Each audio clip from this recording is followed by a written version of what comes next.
Welcome to the deep dive. Today we're tackling a topic that, well, it really touches all our lives, how we understand health and disease in populations. Think of this as your personal roadmap to the world of biostatistics and epidemiology. Yeah, we've pulled together a really comprehensive set of notes for you. It Mm. covers, everything from the nitty-gritty of cancer screening schedules and how vaccines work in communities Right. to the different ways researchers study health trends and, importantly, how you can interpret medical test results. Exactly. So our goal here is simple. Extract the most important takeaways, clear up maybe some confusing jargon, and arm you with the insights you need to, well, make sense of the health information you see every day. Okay, let's unpack this. Maybe starting with something we all think about, staying healthy through screening and prevention. Right. Good place to start. Yeah. So our notes detail some key cancer screening guidelines. For colorectal cancer, the general recommendation is to begin at age 50. 50, okay. And you might hear about different options, like a colonoscopy every 10 years, or maybe a flexible sigmoidoscopy every 5 years, combined with a fecal occult blood test that's the FOBT every 3 years, or even just an annual FOBT. So a few choices there. Yeah, and these recommendations usually stop around age 75, though there is a consideration if a parent was diagnosed with colorectal cancer. Ah, the family history angle. Exactly. In that case, screening might stop 10 years before their age of diagnosis. So, okay, why 50 as the starting point generally? Well, that age was really determined based on evidence showing a significant increase in, like, the incidence of colorectal cancer around age 50. And the different screening methods. They offer, varying levels of detection and invasiveness, allows for discussion with doctors, choose what fits best. Makes sense. What about breast cancer? Is there a standard guideline there too? For breast cancer, yeah. The recommendation is generally starting mammograms every 2 years, beginning at age 50 and continuing until age 75. Okay, 50 to 75 every 2 years. And cervical cancer, that has its own timeline, I imagine? Yes, it does. Cervical cancer screening usually starts earlier at age 21, with a pap smear every 3 years. Every 3 years from 21. Right. Then, starting at age 30, another option opens up, a pap smear along with an HPV test. If those results are negative, you might only need screening every 5 years. Ah, so co-testing can space it out. Exactly. And screening often stops at age 65 if there's a solid history of normal PAPs or negative co-tests in the years before. But of course, these are all general guidelines. Individual factors always play a role. Sure, always talk to your doctor. Yeah. Now, lung cancer screening sounds like it's for a very specific group of people. That's right, very specific. Annual low-dose CT scans are recommended for individuals aged 55 to 80 who have a significant smoking history. And how significant is significant? It's defined as at least 30 pack years. So, that's like smoking a pack a day for 30 years or 2 packs a day for 15 years. You get the idea. And they also need to be either currently smoking or have quit within the past 15 years. Screening should stop at age 80, or if they've quit smoking for more than 15 years. It's interesting, though, that some common cancers aren't routinely screened for. Our notes mention prostate cancer, for instance. Yes, exactly. Routine prostate cancer screening isn't broadly recommended for all men. And one big reason is something called lead time bias. Lead time bias. Okay, what's that? So imagine we start screening for a cancer that grows really slowly. We detect it earlier in the folks who get screened. Now, they might live for the same amount of time after diagnosis as those who weren't screened and were diagnosed later because they had symptoms. Ah, so it looks like screening helped them live longer. Precisely. But really, we just knew about the cancer for a longer period during its natural course. That's lead time bias. It can make screening seem beneficial when it might not actually be changing the overall outcome or mortality. That makes a lot of sense, actually. What about ovarian cancer? Similar situation. For most women, yeah. Routine screening for ovarian cancer isn't recommended either. The exception would be if someone has a known genetic predisposition, like being BRCA positive. Right. In those specific cases, doctors might suggest different, more intensive surveillance strategies. Okay. So beyond cancer, what other medical conditions have routine screening recommendations that our notes mention? Sounds like there might be quite a few. There's a substantial list, yeah. Yeah. For abdominal aortic aneurysm, that's a weakening in the main blood vessel in the abdomen. Okay. A one-time ultrasound is recommended for men aged 65 or older who have ever smoked. Just once. Ever smoked, okay. Then there's osteoporosis or thinning bones, screened for in women aged 65 and older using a DKSA scan. That's a special X-ray for bone density. Got it. Hepatitis C, the liver infection. Recommended screening using Hep C antibodies for baby boomers, so specifically those born between 1945 and 1965. Right, that specific cohort. HIV screening and ELISA test recommended at least once for everyone, or basically anytime someone requests it. Blood pressure, well, that should be checked at every doctor's visit. Standard practice. Right. And if it's high, doctors might use ambulatory monitoring where you wear a cuff for a while to get readings throughout the day and night. It is quite a comprehensive list. It is. And these screenings are really valuable tools for catching potential issues early. The list goes on. Diabetes mellitus, often using an HbA1c blood test, especially in patients who already have high blood pressure. Okay. Screening for hyperlipidemia, that's high cholesterol and other fats, with a lipid panel. Recommended for men starting at 35, women at 45, and really anyone 20 or older who has other heart disease risk factors. Depression screening, often using questionnaires like the PHQ-9, especially in older adults. And their mobility is also checked using simple tests, like the Get Up and Go test. All right. Now, let's maybe switch gears a bit from screening to another key part of prevention, vaccinations. What are some of the important ones our notes highlight? Okay, vaccines. Our notes cover several crucial ones. Tdap, that protects against tetanus, diphtheria, and pertussis or whooping cough. Right. Recommended every 10 years as a booster. But most adults should have had a primary series earlier in life. There are specific guidelines for boosters if you get a wound, depending on your history. And contraindications exist, like a severe allergic reaction, anaphylaxis, to a previous dose. Okay. What about vaccines for things like pneumonia and shingles? Yep. For pneumococcal disease causes pneumonia, other infections, there are a couple of vaccines. A 13-valent one often given to younger folks with certain risks, and a 23-valent one recommended for those over 65. There are guidelines on spacing them out for best protection. And shingles. Zoster vaccine. Right. The Zoster vaccine prevents shingles. Right. Recommended for adults over 60, but it's contraindicated in people with weakened immune systems. And the annual flu shot, pretty standard, but anything specific to note there? Absolutely crucial for most people, every single year. Now, for individuals with a severe egg allergy, there is an alternative to the standard shot. It's an intranasal spray, uses a live weakened virus. Good to know there's an option. The HPV vaccine protects against human papillomavirus, recommended once for everyone between ages 9 and 26, and the meningococcal vaccine against meningitis. Usually for teens. Typically, yeah. Given to adolescents between 11 and 18, ideally around 11 or 12. A booster is recommended between 16 and 21 if the first dose was before age 16. Also recommended for, like, college students in dorms or military personnel due to close living. Okay, so we've covered how we try to prevent disease through screening and vaccines. Now let's dig into how we actually measure when disease occurs in populations. What's the fundamental difference between incidence and prevalence? This is a really, really key distinction. Incidence. That refers to the number of new cases of a disease. The ones that develop in a specific population over a defined period of time, it's all about those fresh cases cropping up. New cases over time. Right. And to calculate it accurately, you need to clearly define that time frame and only count people in the population who are actually at risk of getting the disease at the start. Okay. And prevalence. How's that different? Prevalence, on the other hand, is the total number of cases, both the new ones and the pre-existing ones, that are present in a population at a particular point in time. Ah, like the snapshot idea you mentioned earlier. Exactly. Think of taking a snapshot of the population right now and just counting everyone in that picture who has the disease. That's prevalence. That snapshot analogy really helps. So incidence is the rate of new stuff happening. Prevalence is the amount of stuff currently there.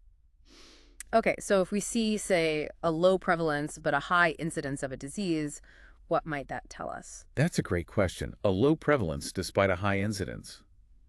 Well, that could suggest the disease has a short duration. Maybe people recover quickly, or unfortunately, maybe they die from it relatively soon after getting it. Interesting interplay there. Now, our notes list some specific measures of disease occurrence. Can you walk us through a few of those? Absolutely. We have the crude mortality rate. That's just the total number of deaths from all causes in a year, divided by the total population at the midpoint of that year. Simple enough. Okay, total deaths. Then there's the cause-specific mortality rate. Narrows the focus. It's the number of deaths from one particular disease in a year divided by that total mid-year population. Got it. And the case fatality rate sounds a bit different. It is. Case fatality rate tells us the proportion of people who have a specific disease and then ultimately die from it. So you take the number of deaths caused by the disease and divide it by the total number of people who actually have that disease. It's about severity, really. Okay. Our notes also mention the standardized mortality ratio, or SMR. What's that telling us in practical terms? The SMR, essentially, is a way to compare death rates.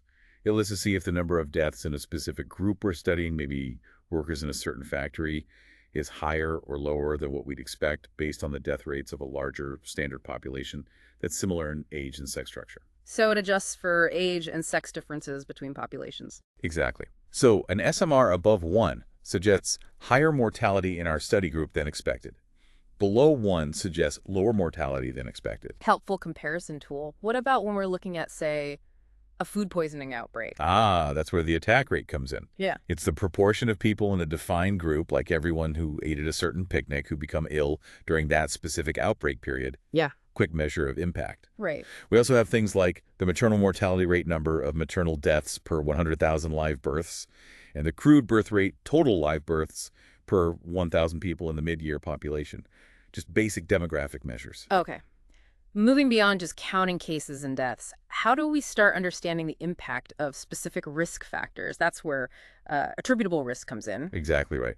Attributable risk, sometimes called the risk difference, helps us figure out the excess risk of a disease that could be blamed on a particular exposure. How do we calculate that? Simple subtraction, really.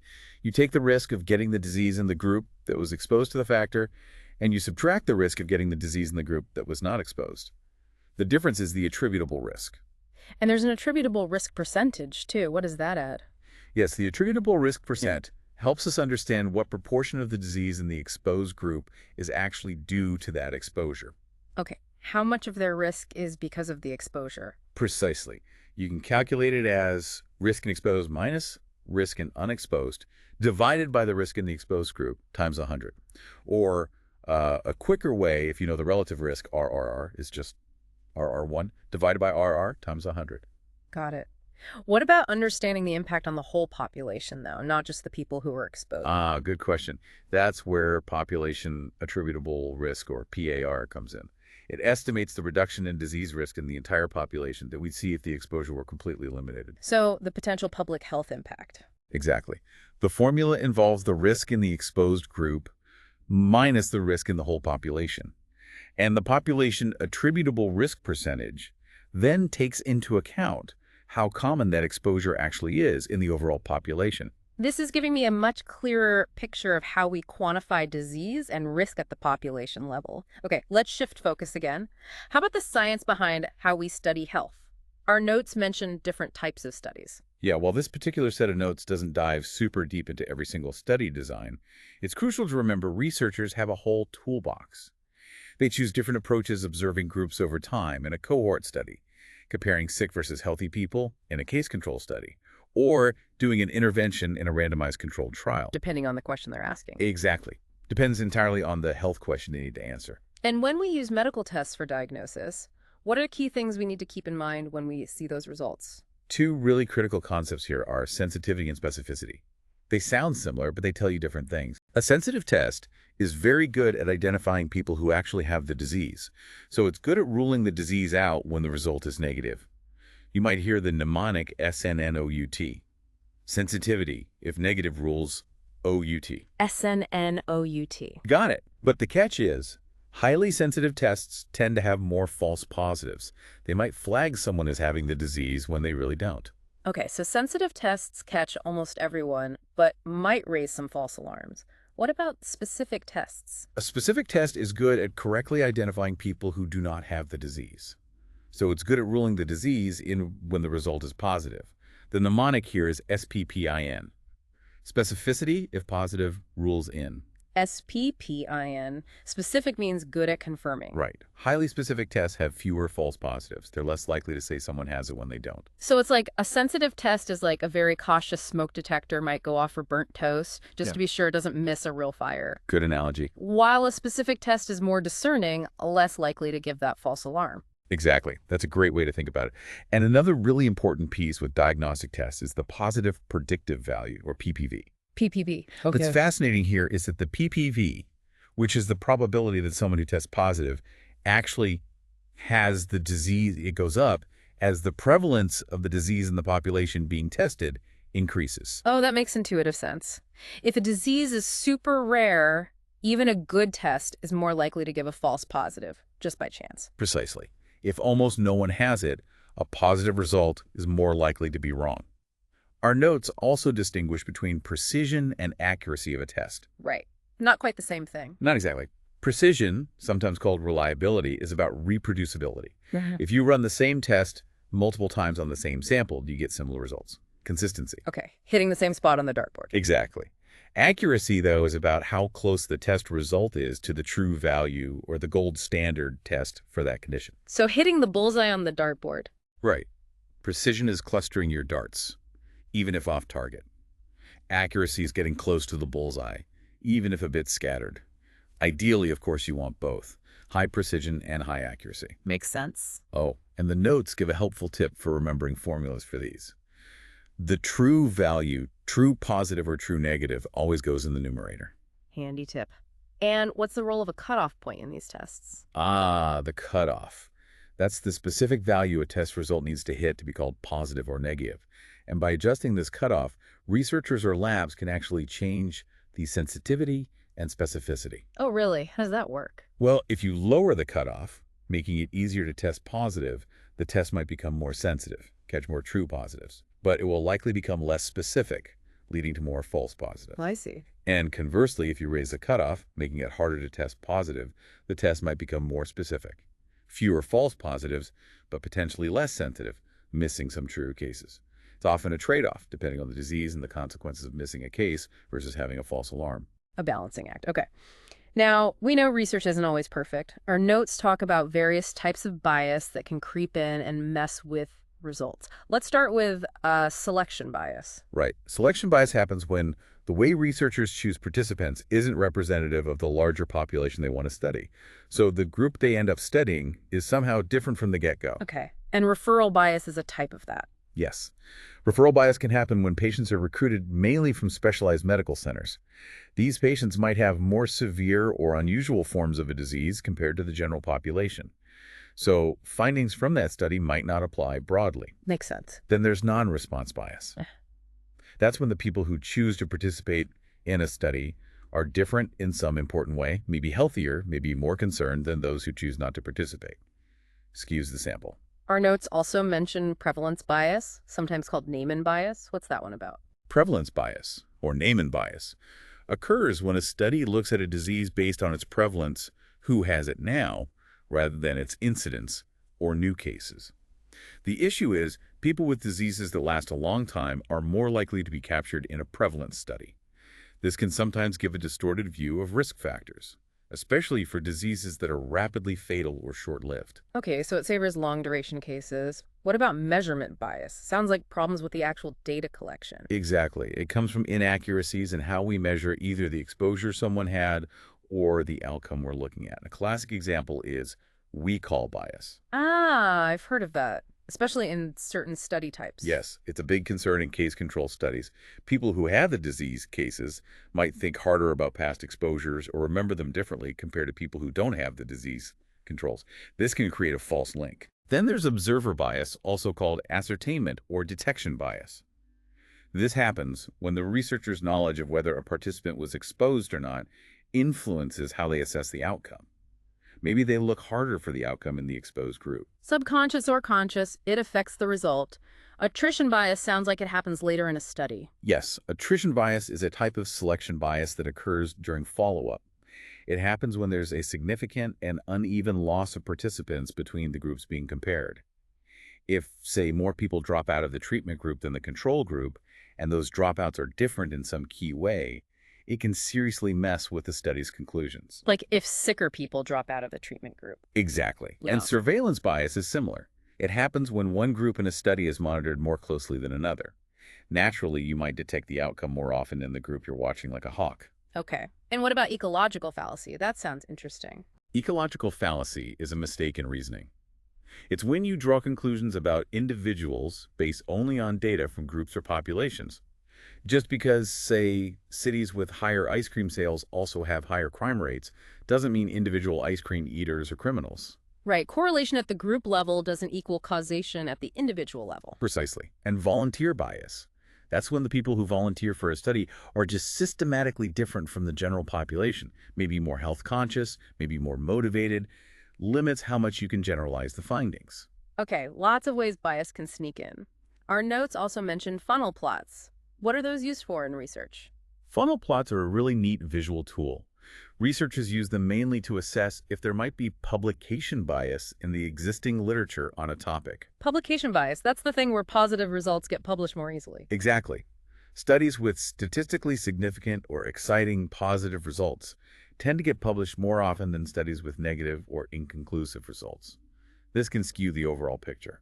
So how does the funnel plot show that? Well, in a funnel plot, you plot each individual study's treatment effect, like an odds ratio or relative risk, against some measure of its size or precision, often the standard error.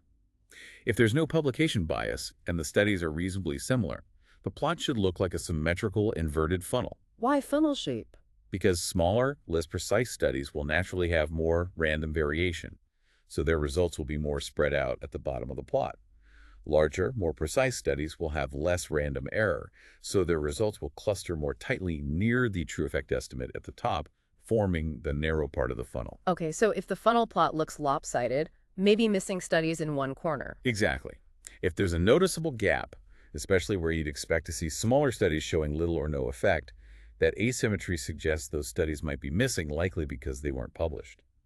The plot often has a 95% confidence interval triangle overlaid, showing where most studies should fall just by chance if there's no bias or major heterogeneity. Interesting visual check. Now, we've talked about specific biases. The notes also mention systematic errors as a broader category. Yes, systematic error is just the umbrella term for inaccuracies in research that are not due to random chance. They tend to skew results consistently in a particular direction. Bias is the main type of systematic error. So it's different from random error. Right. Random error is unpredictable, fluctuates, and usually decreases as your sample size gets bigger.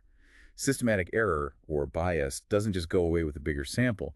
It consistently distorts your findings if it's present. Got it. Okay, two terms that often cause confusion. Confounding and risk modification. How are they different? Yeah, they can be tricky. Confounding happens when a third factor, a confounder, is associated with both the exposure you're studying and the outcome you're interested in, but it's not on the causal pathway between them. It mixes up or confounds the relationship you're trying to see. Like if you're studying coffee, drinking, and heart disease, but smoking is linked to both and you don't account for it. Perfect example. Smoking would be the confounder there. Risk modification, on the other hand, also called effect modification or interaction, is different. It's when the effect of an exposure on an outcome actually changes depending on the level or presence of another variable. So the effect isn't the same for everyone? Exactly. The effect is modified by that third variable. So with confounding, we try to control for the third factor to get an undistorted view. With risk modification, we actually want to identify and describe how the effect differs across subgroups defined by that third variable. That's a really helpful distinction. Let's move on to the power of a study. What does that tell us? The power of a study is basically its ability to detect a real effect or a real difference between groups, if one truly exists. It's the probability of not making a type 2 error. And a type 2 error is? That's when you fail to detect a real effect that's actually there. You conclude there's no difference when, in reality, there is one. A false negative, essentially. Okay, so what influences a study's power? How do we get more power? Several things. One is the alpha level, the threshold for statistical significance, usually 0.05. If you make alpha very strict, like 0.01, it's harder to find significance, which lowers power and increases the risk of a type 2 error. Okay. Another is the magnitude of the actual difference or effect you're looking for. It's easier to find a large effect than a very small, subtle one. A study needs more power to reliably detect small effects. Makes sense. And probably the most direct way to increase power is sample size. Generally speaking, the larger the sample size, the more power the study will have to detect a true difference. Bigger sample, more power. Got it. Our notes also mention something called a hazard ratio. Where do we usually see that, and how do we interpret it? Hazard ratios pop up a lot in survival analysis studies, looking at the time until an event occurs, like death, disease recurrence, recovery, etc. Okay, time to event data. Right. The hazard ratio compares the rate at which that event happens in one group, say a treatment group, compared to another, like a control group, at any given point in time. So what do the numbers mean, like less than 1? A hazard ratio less than 1 suggests that the group of interest, usually the treatment group, has a lower rate or hazard of the event occurring compared to the comparison group. That's usually a good thing, lower risk. And greater than 1? Greater than 1 indicates a higher rate or hazard of the event in the group of interest. Maybe the treatment is harmful, or maybe you're comparing a risk factor group to a non-risk factor group. And close to 1? A hazard ratio very close to 1 suggests there's a little or no difference in the rate of the event between the two groups being compared. Okay, clear enough. We briefly touched on study types earlier, but the notes also mention the temporality of different designs. What's that about? Temporality just refers to the timing specifically, whether the exposure measurement happens before the outcome develops. Why is that important? Well, for establishing cause and effect, you really need the cause exposure to precede the effect outcome. Prospective studies, like many cohort studies, are strong here because they measure exposure first and then follow people forward to see who develops the outcome. And retrospective studies? Retrospective studies, like case control studies or retrospective cohorts, look back in time. Both the exposure and outcome have already happened when the study starts. This makes establishing that definite temporal sequence a bit trickier sometimes. Okay, the timing matters for causality. What about a factorial design study? That sounds potentially efficient. It can be very efficient. A factorial design lets researchers test 2 or more interventions or variables at the same time. They can look at the independent effect of each intervention and see if the interventions interact with each other, like, does combining 2 drugs work better or worse than expected based on their individual effects? Clever design. And cluster analysis, is that related to grouping things? Yes, cluster analysis is a statistical technique to group similar data points. But in research design, particularly in public health, it often refers to cluster randomization. That's where entire groups or clusters like schools, villages, or clinics are randomly assigned to the intervention or control condition instead of randomizing individual people. Ah, randomizing the whole group. Why do that? Sometimes it's more practical or necessary to avoid contamination between individuals in the same group, or if the intervention itself is delivered at a group level. Got it. Post hoc analysis. That sounds like something you do after the fact. Exactly. Post hoc means after this. These are statistical analyses that were not planned before the study began and data were collected. Researchers might look at the data after the main results are in and decide to explore subgroups or relationships they didn't initially set out to test. Is that okay to do? It can sometimes generate new hypotheses for future research, but you have to interpret post hoc findings very cautiously. Because you're essentially data dredging, you increase the chance of finding statistically significant results purely by chance, spurious associations. They need confirmation in new studies. Okay, be wary of unplanned findings. Our notes also differentiate between non-inferiority and superiority studies. What's the main goal of each? They have distinct goals. A superiority study aims to show that a new treatment is significantly better than a comparator, which could be a placebo or an existing standard treatment. You're looking for clear evidence of improvement. Trying to prove better than. Right. A non-inferiority study has a different aim. It tries to show that a new treatment is not unacceptably worse than an existing standard treatment. Maybe the new treatment is cheaper, easier to take, or has fewer side effects, so being just as good clinically is enough. So proving not much worse then. Exactly. They define a non-inferiority margin beforehand, basically, the maximum amount of difference they'd consider clinically acceptable. The goal is to show the new treatment's effect isn't worse than the standard by more than that margin. Okay. What about case control versus retrospective cohort studies? They both look back, right? What's the key difference? Yes, both are retrospective, but the crucial difference is the starting point.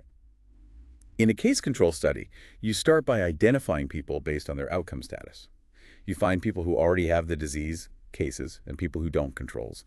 Then you look back to compare their past exposure history. Start with the disease status. Right. It's great for rare diseases. Yeah. And it allows you to calculate the odds ratio.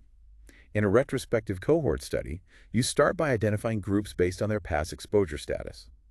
You find records of people who were exposed way back when and people who weren't exposed. Then you follow their records forward, even though it's all past data, to see who developed the outcome. Start with the exposure status. Exactly. This lets you calculate the actual incidence or relative risk of the disease in the exposed versus unexposed groups. That makes the distinction much clearer, thanks. Now, ROC curves are mentioned. How do we interpret those when we see them? ROC curves, receiver operating characteristic curves, are used to evaluate how well A diagnostic test can distinguish between people with a condition and those without it, Right. across a range of possible cutoff points, Okay, how good is the test overall? pretty much. They plot the true positive rate, sensitivity, on the y-axis against the false positive rate, 1 minus specificity, on the x-axis. The closer the curve bows up towards the top left corner of the graph, the better the test's overall accuracy or discriminative ability. Top left is good. What's bad? A curve that runs straight along the diagonal line from bottom left to top right represents a test that's basically useless, no better than flipping a coin at distinguishing between the two groups. Gotcha. Our notes quickly mention choosing the right statistical test. That sounds like a whole other deep dive itself. It definitely could be. But in essence, the right statistical test depends on several things. What type of data you have, like categories versus continuous numbers, how many groups you're comparing, and whether your data points are related or independent, like measuring the same person twice versus comparing two different groups. Okay, depends on the data setup. And speaking of related data, what's the McNamara test used for? The McNamara test is specifically for comparing paired proportions. It's used when you have dichotomous yes-no data from the same subjects measured twice, often before and after an intervention, or when subjects are matched in pairs. It essentially uses each subject as their own control. Paired yes-no data. Okay. We also have the absolute basics mention. Mean, median, mode. Just a quick reminder. Sure. Mean is the simple arithmetic average, add 'em up, divide by how many. Median is the middle value when you line up the data from smallest to largest. Mode is just the value that shows up most frequently. Different ways to describe the center of your data. Good old mean, median, mode. Finally, the notes touch on external and internal validity. Why are these so important for research? They're fundamental concepts. Internal validity is about confidence within the study. Are we sure the relationship we observed, like between the intervention and the outcome, is real and not due to flaws in the study design, like confounding? Did the study truly measure what it intended to? How sound is the study itself? Right. External validity, also called generalizability, is about whether the study's findings can be applied to other people, other settings, other times beyond the specific group studied. How well do these results hold up in the real world? How much can we apply it elsewhere? Exactly. You need good internal validity first before you can even really consider external validity. Wow, okay. We have really covered a huge amount of ground today. From understanding who should get screened for what and when, to all the different ways we measure disease in populations, and then diving into the critical things to think about when designing and reading health research. Indeed. We've definitely hit on some essential concepts in biostatistics and epidemiology. The goal was really to give you a solid foundation, for making sense of the science behind the health information you encounter. Absolutely. So for you, the listener, here's something to think about. Consider how these ideas of, say, incidence and prevalence might actually play out if you were trying to understand a new health trend spreading in your own community, or maybe the impact of a local public health program. What questions does thinking about how we measure these things and the potential biases raise for you about how we come to know what we know about our collective health? Definitely been a fascinating deep dive. Thanks for joining us.